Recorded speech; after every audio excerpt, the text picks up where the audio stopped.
श्रीगंगानगर से बड़ी खबर सामने आ रही है। श्रीकरटपुर में आरोपियों की पुलिस ने परेड निकाली है। एनडीपीएस और आर्म्स एक्ट के आरोपियों की परेड निकाली गई है। आमजन को भय मुक्त रहने की अपील भी की गई है। युवा पीढ़ी को अपराध की दुनिया से दूर रहने की सलाह दी गई है। श्रीगंगानगर से ये बड़ी जानकारी आपको दे रहे हैं। तस्वीर देखिए जहां पर आरोपियों की परेड निकाली गई है और आमजन को भय मुक्त रहने की अपील भी की गई है। युवा पीढ़ी को अपराध की दुनिया से दूर रहने की सलाह दी गई है। तस्वीर आपको टीवी स्क्रीन पर दिखा रहे हैं जहां पर श्रीकरटपुर में आरोपियों की पुलिस ने परेड निकाली है ताकि जो है बदमाश इनमें डर का खौफ रहे। एनडीपीएस और आर्म्स एक्ट के आरोपियों की ये परेड निकाली गई है। आमजन को भय मुक्त रहने की अपील की गई है और साथ ही साथ युवा पीढ़ी को अपराध की दुनिया से दूर रहने की सलाह भी दी गई है। ज्यादा जानकारी के लिए संवाददाता सम्राट हमारे साथ जुड़ चुके हैं। सम्राट, तस्वीर हम देख पा रहे हैं कैसे इन आरोपियों की परेड निकाली जा रही है, क्या कुछ जानकारी? देखिए आयुषी, श्रीगंगानगर के श्रीकरटपुर क्षेत्र का ये मामला है जहां एनडीपीएस एक्ट के 2 आरोपी और साथ ही आर्म्स एक्ट के 2 आरोपी यानी कुल 4 आरोपियों को श्रीकरटपुर थाने से सरकारी अस्पताल तक स्थानीय पुलिस के द्वारा पैदल पैदल ले जाया गया ताकि आमजन को ये मैसेज दिया जा सके कि बिना किसी डर के भय मुक्त रहकर भी एक आम जनजीवन निकाला जा सकता है। साथ ही साथ आसपास के क्षेत्र में यदि कोई आपराधिक गतिविधि हो रही है या कोई अपराधी आमजन की नजर में आया है तो उसकी सूचना स्थानीय पुलिस को दी जानी चाहिए ताकि जल्द से जल्द न केवल उस आपराधिक गतिविधि पर काबू पाया जा सके बल्कि उस अपराधी को कानूनी शिकंजे में भी कसा जा सके। ये वो लोग हैं जो क्षेत्र में या तो किसी नशा मुक्त संघर्ष समिति की आड़ में या फिर अन्य किसी चीज की आड़ में अक्सर अपने कानूनी गैर कानूनी मंसूबों को अंजाम देते थे, लेकिन पुलिस ने एक मैसेज देने का प्रयास किया है आमजन को कि बिना किसी डर के, बिना किसी भय के अपराधियों का और आपराधिक गतिविधियों का विरोध किया जाना चाहिए और स्थानीय पुलिस को सूचना दी जानी चाहिए आयुषी, ताकि उन पर एक कानूनी कार्रवाई की जा सके। बिल्कुल अशोक, एक सख्त संदेश देने की कोशिश की गई है। आप नजर बना करके रखिए। शुक्रिया तमाम जानकारी साझा करने के लिए। और जयपुर से बड़ी खबर सामने आ रही है। धौलपुर में 2 परिवहन निरीक्षकों को थाने में रखने पर बवाल हुआ है। घटना के बाद प्रदेश भर के परिवहन निरीक्षकों में आक्रोश देखने को मिल रहा है। प्रदेश भर के निरीक्षक काली पट्टी बांध करके ड्यूटी कर रहे हैं। परिवहन निरीक्षक संघ का डिप्टी सीएम के नाम ज्ञापन दिया और ज्ञापन में धौलपुर एसपी के खिलाफ कार्रवाई की मांग की गई है। प्रभावी कार्रवाई न होने पर अनिश्चितकालीन कार्य बहिष्कार की चेतावनी भी दी गई है। जयपुर से ये बड़ी जानकारी, ज्ञापन सौंपा गया, उसकी तस्वीर भी आपको दिखा रहे हैं। परिवहन निरीक्षक संघ ने डिप्टी सीएम के नाम जो है ज्ञापन दिया है। ज्ञापन में धौलपुर एसपी के खिलाफ कार्रवाई की मांग की गई है। देखिए, जो धौलपुर में बावर्दी परिवहन निरीक्षकों को अवैध हिरासत में लिया गया, राजकार्य में बाधा उत्पन्न करी गई एसपी साहब के द्वारा, उसके संदर्भ में परिवहन निरीक्षकों में भारी आक्रोश था। इस आक्रोश के मद्देनजर कल वर्किंग कमेटी की मीटिंग हुई और आज काली पट्टी बांधकर प्रदर्शन करने का तथा यदि एसपी साहब के खिलाफ कोई सख्त कार्रवाई नहीं होती है तो कल से संपूर्ण कार्य बहिष्कार का निर्णय किया गया। झुंझुनू से बड़ी खबर सामने आ रही है। बामलास गांव में सरकारी स्कूल पर तालाबंदी का ये पूरा मामला है। 3 सूत्री मांगों पर बनी सहमति के बाद स्कूल का ताला खोला गया है। एसडीएम ने ग्रामीणों से तालाबंदी खुलवाने को लेकर के समझाइश की है और अश्लील मैसेज भेजने के कारण ये तालाबंदी की गई थी। आरोपी शिक्षक को पुलिस जेल भेज चुकी है। आपको बता दें कि सहयोगी शिक्षिका गुलाब देवी को हिरासत में लिया गया है। स्कूल के मुख्य द्वार पर पूर्व मंत्री राजेंद्र गुढ़ा के साथ ग्रामीण धरने पर बैठे थे। बड़ी जानकारी झुंझुनू से आपको दे रहे हैं। सरकारी स्कूल पर तालाबंदी का ये पूरा मामला है। अश्लील मैसेज भेजने के कारण तालाबंदी हुई थी। आरोपी शिक्षक को पुलिस जो है वो जेल भेज चुकी है। और ज्यादा जानकारी के लिए संवाददाता कृष्ण हमारे साथ जुड़ चुके हैं। कृष्ण, जानकारी क्या है? तालाबंदी खुलवाने को लेकर के समझाइश हुई है, अपडेट? जी, ग्रामीणों ने तीसरे दिन भी स्कूल पर तालाबंदी की थी और उसके बाद जो झुंझुनू एसडीएम और अतिरिक्त जिला शिक्षा अधिकारी रविंद्र करशनिया है वो मौके पर पहुंचे और ग्रामीणों से समझाइश का प्रयास किया। ग्रामीणों ने अपनी 3 सूत्री मांगे हैं वो दोनों अधिकारियों के सामने रखी, जिसके बाद जो आरोपी शिक्षक हैं उनके बारे में जानकारी दी गई कि दोनों को गिरफ्तार कर जेल भिजवाया जा चुका है। वहीं ग्रामीणों ने मांग की कि स्टाफ को बदला जाए, साथ ही जो जांच है वो डीएसपी से करवाई जाए, साथ ही जो दोनों शिक्षकों की जो सहयोगी शिक्षिका है गुलाब देवी, उनको भी गिरफ्तार किया जाए, जिसके बाद जो मामले की जांच है वो नवलगढ़ डीएसपी को सुपुर्द की गई है। साथ ही जो सहयोग करने वाली एपीओ शिक्षिका थी गुलाब देवी, उसको भी पुलिस ने हिरासत में लिया है, जिसके बाद ग्रामीण है वो ताला खोलने पर सहमति जताते हुए स्कूल का ताला खोला गया है और उसके बाद जो धरना था वो धरना भी समाप्त कर दिया गया। जी शुक्रिया कृष्ण तमाम जानकारी साझा करने के लिए।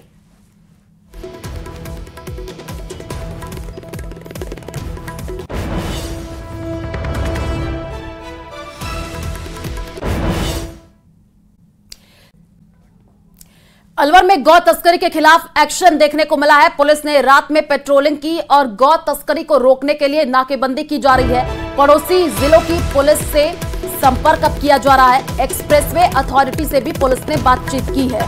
ये बड़ी जानकारी आपको अलवर से दे रहे हैं, जहां पर गौ तस्करी को रोकने के लिए नाकेबंदी की जा रही है। पड़ोसी जिलों की पुलिस से भी संपर्क किया जा रहा है। बड़ी जानकारी आपको दे रहे हैं, एक्सप्रेसवे अथॉरिटी से भी पुलिस ने बातचीत की है। नाकाबंदी जारी है। जो लोग गौ तस्कर हैं उनके खिलाफ मुकदमे दर्ज करके कार्रवाई जारी है और जो भी हमारी अलवर में आने के रास्ते जाने से रात्रि नाकाबंदी अलग से कर रहे हैं। सीआरटी हमारी अलग से रात को रहती है और हमारी जो गाड़ियां हैं वो भी लगातार गश्त करती हैं। तो जो भी अवैध कार्य करने वाले लोग हैं, गौ तस्करी वाले हैं, अवैध हथियार वाले हैं या चोरी नकद देने वाले, उनके खिलाफ लगातार हम कार्रवाई कर रहे हैं और आगे भी ये जारी रहेगी। और इसी बीच 12 से बड़ी खबर सामने आ रही है। सभापति के खिलाफ दर्ज केस के खिलाफ धरना प्रदर्शन देखने को मिल रहा है। नगर परिषद सभापति के खिलाफ दर्ज है फर्जी पट्टे का केस। आपको बता दें कि डीएलबी मामले की जांच कर रहा है। कलेक्टर को पत्र लिख करके रिपोर्ट मांगी गई है।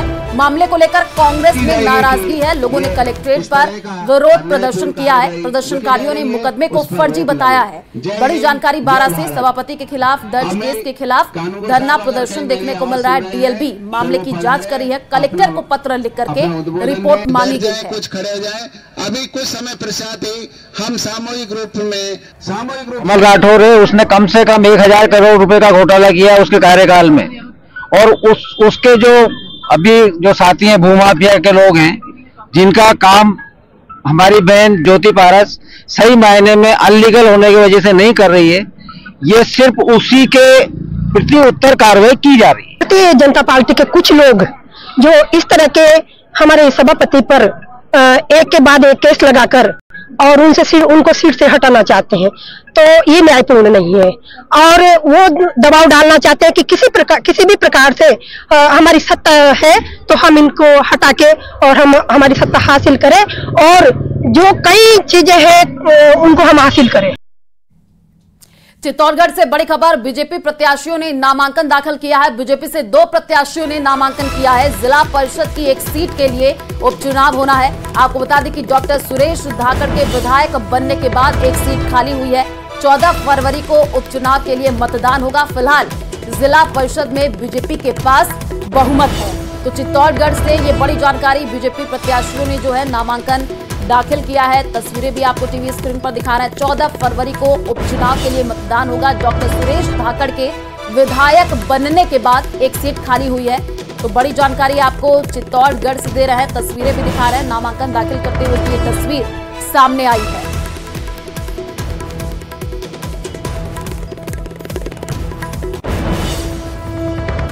सूर्य सप्तमी के मौके पर प्रदेश भर के सभी स्कूलों में सूर्य नमस्कार हुआ, जिसमें हजारों की संख्या में छात्रों ने हिस्सा लिया। जयपुर में शिक्षा मंत्री मदन दिलावर ने हजारों की संख्या में छात्रों और स्कूल शिक्षा विभाग के लोगों के साथ सूर्य नमस्कार किया। इस मौके पर मदन दिलावर ने कहा कि योग को हमें अपने जीवन का हिस्सा बनाना चाहिए। देखिए रिपोर्ट।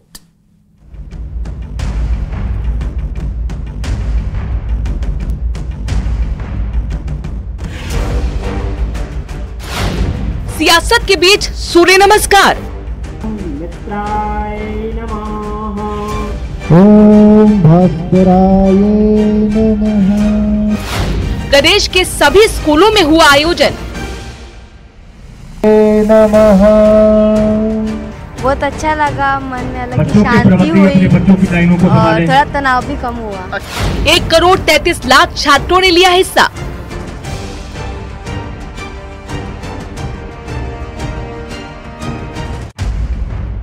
सूर्य नमस्कार को लेकर विरोधियों ने सत्ता पक्ष को जमकर खरी खोटी सुनाई। बावजूद इसके सूर्य सप्तमी के मौके पर प्रदेश के अलग अलग जिलों से सूर्य नमस्कार की तस्वीरें सामने आई, जहां छात्रों ने शिक्षकों के साथ मिलकर सूर्य नमस्कार किया। प्रदेश में एक बार फिर सूर्य सप्तमी के मौके पर इतिहास रचा गया।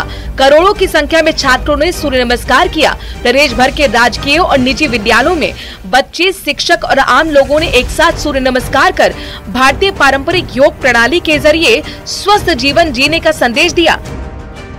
जयपुर में शिक्षा मंत्री मदन दिलावर शिक्षा विभाग के अधिकारियों और बच्चों के साथ सूर्य नमस्कार करते हुए नजर आए। इस दौरान उन्होंने लोगों से सूर्य नमस्कार को अपनी दिनचर्या का हिस्सा बनाने की अपील की। मैं रिकॉर्ड की बात नहीं करता हूं, पर मैं ये कह सकता हूं कि हमारे सरकारी गैर सरकारी जो विद्यालय के छात्र छात्राएं परिवार है वह सब सूर्य नमस्कार में भाग लेते हैं, लेते रहेंगे।